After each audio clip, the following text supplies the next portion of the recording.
Love it. Welcome to The Music Reel. I'm your host, Nicola Burton. Today I'm speaking with one of Australia's biggest music festivals general managers. So we've got Jessie Parker here from St. Jerome's Laneway Festival. Jessie, it's a pleasure to meet you today.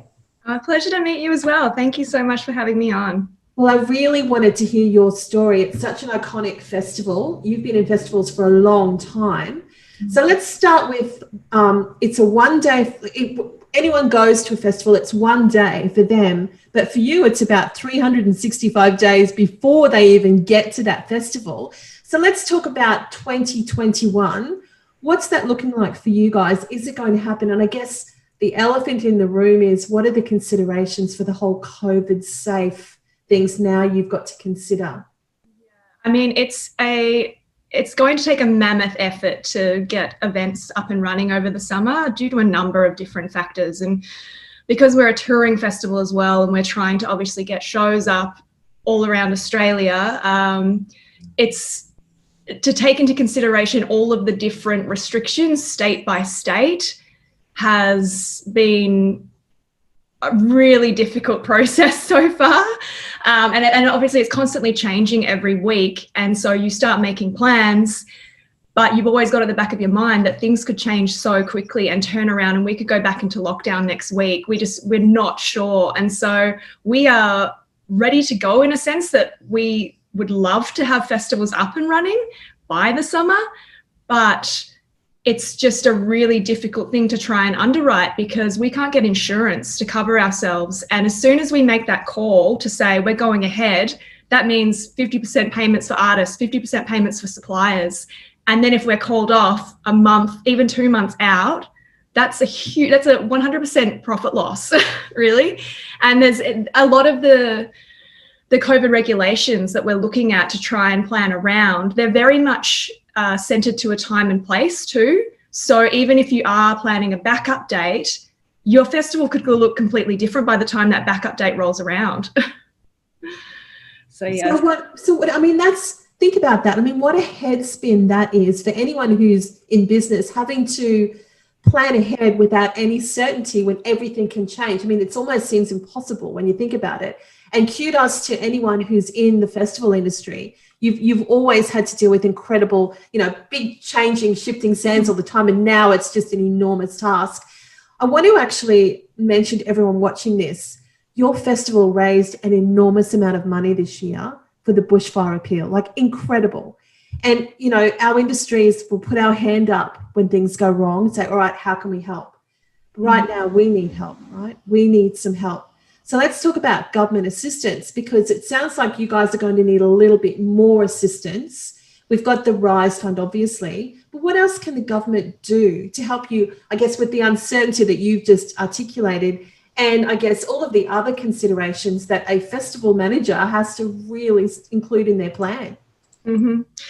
I think there's two main things that the government could do. One is give us some surety around job seeker and job keeper and extending those until our industry is at a point where we know we can go ahead and people can start making an income again. Because even if JobKeeper is taken off the table by March next year, if we can't get events up over summer, many industry professionals rely on that summer season to actually make a big chunk of their income for the year. So you're taking out the summer season, you're getting rid of JobKeeper in March. Many people aren't even going to be able to find events work for the whole winter season again.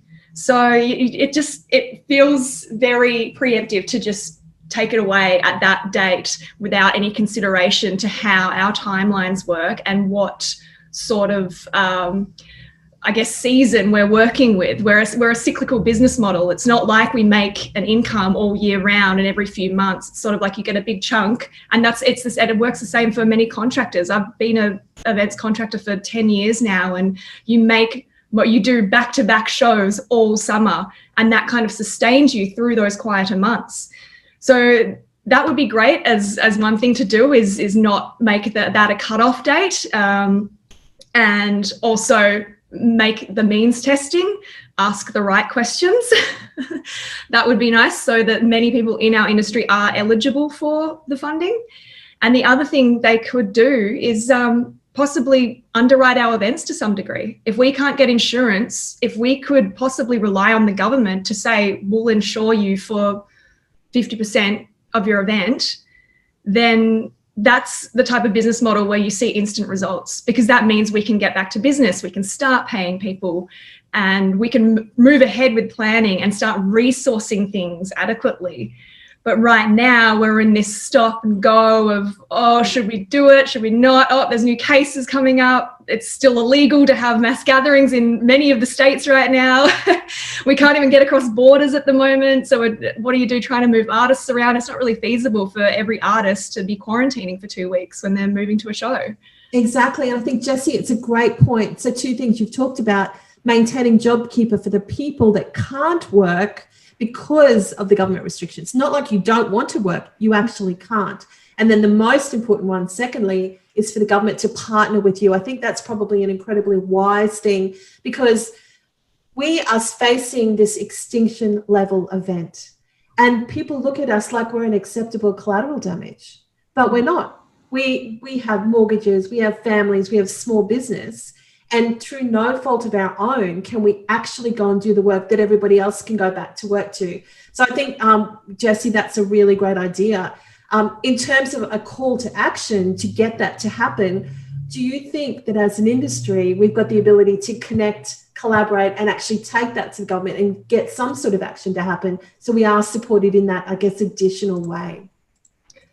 I would like to think so. I mean, we're incredibly resilient and full of intelligent and ambitious people in this industry, a lot of them women, which is also wonderful to work with. And there are some really amazing voices that are advocating for us. The Australian Festival Association, Julia Robinson, she's doing incredible things and opening those channels of communication to government.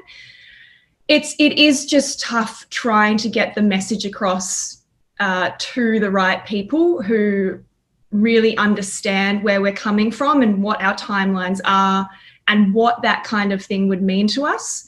I mean, just to go back to funding, the RISE funding it's great that the government is putting something towards us, but in a way it's a little bit cart before the horse, because they're asking us to come up with projects that we have no certainty that we'd actually be able to roll out, particularly when you're trying to come up with projects in a COVID-safe environment that's constantly changing. So it's sort of like, we can come up with the ideas, that's not a problem, but if you're determining what's worthy of funding based on those ideas, it feels a little backwards.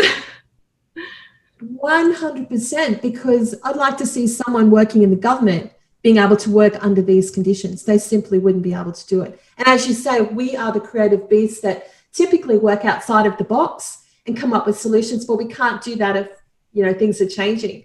Mm-hmm. But the economic impact aside, let's look at the people, the village that actually make this happen. For every single person that's on stage, there's a couple of hundred people behind the stage making it happen. Particularly with a festival, it has to be a family.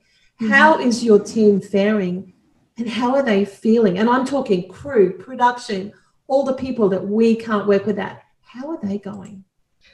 Look, it's been really tough for a lot of them, and it makes it a little bit tougher for me because I got this job. I took on this role in March, just before we went into lockdown. And so I've worked for the festival in various capacities for almost 10 years now. So I know the festival through and through, and have worked a whole bunch of other ones as well. And you come across the same faces, and it really is like a family, and they're your mentors, they're your support, they're everything to you, because you're working in such intense environments under huge time constraints, and you're all there working towards something that's so much bigger than yourself. And I think everyone really feels that. And so I'm trying to be supportive to them, but there's often not a lot you can say, because there's just not a huge amount of good news at the moment, which is unfortunate, and everyone is coping as best they can. I mean, some silver linings, I've spoken to a lot of people who said, I've actually spent a whole bunch of time with my family after being on tour for 10 years straight. So small little silver lining out of it. But at the same time, we're all drawn to this industry because we absolutely love it, and we love to work. we don't want to sit around waiting for something out of our control to say, all right, you can do it again now. So it's, yeah, I think just it's really nice to see people coming together. And I think if I could give anyone advice, is just keep calling your friends, keep chatting to them, keep talking to them, and think about the good times, because we know we'll get that back there at some point, and it might look a little different. But yeah, I really hope to see all those faces again. Keep that conversation going, as you say, because like the hallmarks of good, strong mental health are connection, collaboration, and celebration. And that's what you do in a festival. You bring people together to celebrate, you know, whatever it is. And we can't do that. So we've got to find other ways to stay connected. And anyone who works behind the scenes in a festival, I hope that you're listening and knowing how much we in the industry, we couldn't do it without you. And we really want you guys to survive. So keep those conversations going, keep calling each other, keep staying connected, because that's all we really can do. Hey, Jessie, just stay connected. Absolutely. And I mean, people have been gathering together to celebrate music and dancing together in crowds since humanity began, really. So I don't think it is something that is going to go away anytime soon. And you can see why people are so drawn to it. And the feeling you get walking through the festival gates or standing sort of side of stage, looking out at a crowd and seeing how much they're enjoying it, just constantly trying to get back to that feeling, I think that's going to get us all through. I really hope so. I hope so too. Look, Jessie, I've got everything crossed for you guys for next year. Look, it's an enormously challenging situation, but I think you guys will actually get through it really well, because when you're a festival producer, you are faced with craziness the entire time. So you're well equipped to deal with this. So Jessie, thank you so much for talking to me today. Everyone, stay connected to what these guys are doing. It's an important festival in our Australian calendar. Very important. Stay connected, stay safe, and take care. Thank you, Jessie. Thanks so much, Nikki. Bye.